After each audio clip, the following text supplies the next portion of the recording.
आपका ये मानना है कि इस सूर्य ग्रहण के बाद कोरोना कम होगा, लेकिन क्या गौहर रजा साहब भी ऐसा मानते हैं? वैज्ञानिक भी हमारे साथ जुड़ चुके हैं। आपको बता दें दर्शकों की जानकारी के लिए, हमारी यानी कि आज तक की ये कोशिश होती है कि सूर्य ग्रहण के हर एक पहलू को आप तक पहुंचाए, यानी कि जिनके भीतर डर का माहौल है उनके डर को खत्म करे। जो लोग ज्योतिष पे भरोसा करते हैं, ज्योतिष क्या कहता है, अलग अलग ज्योतिषाचार्यों के जरिए हम आपको बताने की कोशिश कर रहे हैं। और वैज्ञानिक इस खगोलीय घटना को किस नजरिए से देख रहे हैं, गौहर रजा जी से हम जानेंगे। लेकिन उसके पहले पंडित राजकुमार शास्त्री जी, आपका रुख करते हुए, चूंकि 3 तरह के सूर्य ग्रहण होते हैं, एक पूर्ण सूर्य ग्रहण, एक वलयाकार और एक खंडग्रास। आज का सूर्य ग्रहण वलयाकार है, यानी कि कंगन के तौर पर सूर्य ग्रहण आज का दिखाई देगा देश के कई हिस्सों में। राजकुमार शास्त्री जी।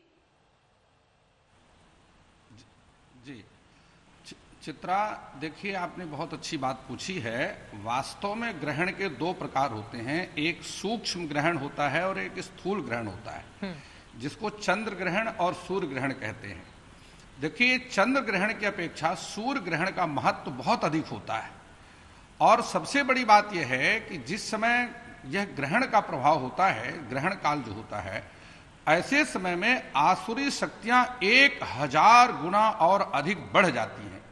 ऐसे समय में क्या करना चाहिए, वह पूरे पृथ्वी को प्रभावित करता है, लेकिन कहीं प्रभाव कम होता है, कहीं ज्यादा होता है। जिस क्षेत्र में ग्रहण का प्रभाव सबसे अधिक है जी। ग्रह स्पष्ट के गतईस्या दिवसाद देने गतिर निग्नि खसट ढता लब्धवन सादिनाम शोध्यम योजम स्पष्टो भवेद ग्रह। सिद्धांत ज्योतिष में ग्रह स्पष्ट करने का एक विधान दिया हुआ है, वो चैनल के माध्यम से उतना बता नहीं पाऊंगा।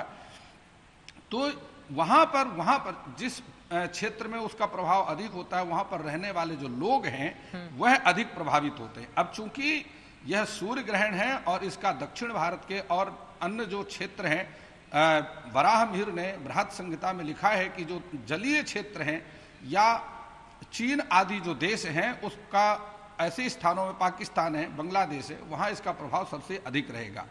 अब मैं आपको बतलाना चाह रहा हूं कि ग्रहण में क्या करना चाहिए। तो शास्त्रकार कहते हैं कि अयोध्या, मथुरा, माया, काशी, कांचरवंतिका, पुरी, द्वारावती, चैव सप्तैते मोक्षदायिका, ये 7 स्थान हैं जहां पर जाकर के साधकों को निवास करना चाहिए। और इन स्थानों पर त्यक्त्वा गृहम च यस तीर्थे निवसेन धर्म साधका, धर्म की साधना करने वालों को घर को त्याग करके तीर्थ में जाकर के निवास करना चाहिए जी। और ओम इत्येकाक्षरम ब्रह्म व्याहरण माम अनुस्मरण यह प्रयाति तजन देहम सयाति परमाम गतिम।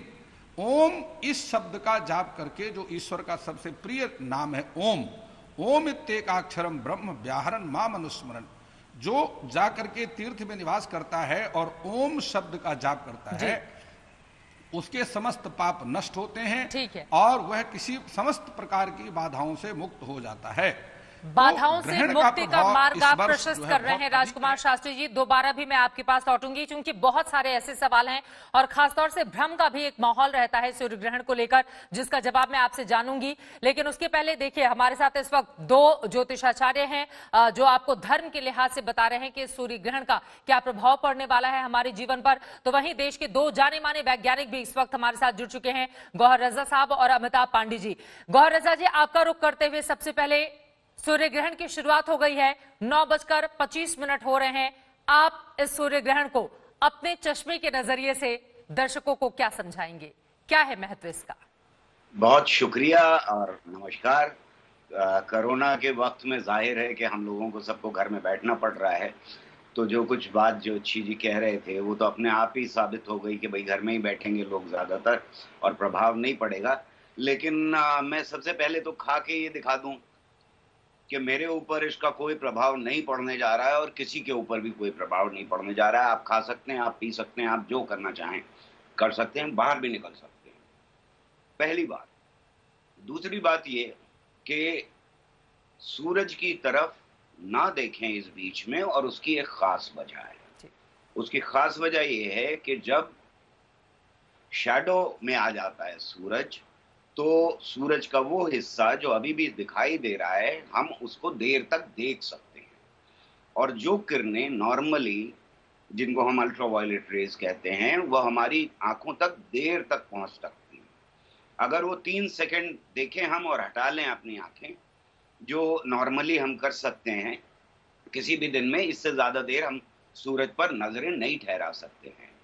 तो अगर उससे ज्यादा देर ठहरा रहे हैं जब ग्रहण लग रहा है, तो हमारे रेटिना के सेल्स जल सकते हैं। इस वजह से ये एक प्रभाव है जो साइंस जानती है, जो आपको बताती है कि चश्मे के बिना, और वो भी खास चश्मा, कोई भी चश्मे से काम नहीं चलेगा। बिल्कुल।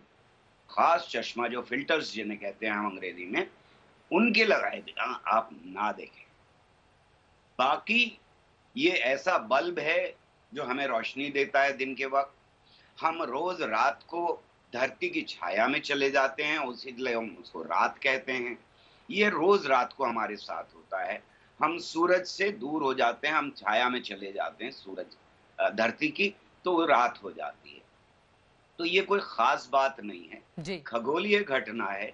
अगर बीच में चांद आ जाता है तो फिर हम उसी तरह से, जैसे धरती में शाम के बाद रात आ जाती है, वैसे ये रात आ जाती है, क्योंकि अब छाया धरती की नहीं है, चंद्रमा की छाया में हम होंगे। तो ये बहुत खूबसूरत घटना है, ये भूगोलीय घटना है। और जब इंसान ने शुरुआत में नहीं जानता था कि धरती घूमती है वगैरह वगैरह, तो उस वक्त उसके साथ अद्भुत घटना लगी होगी और उसने बहुत सारी कहानियां जोड़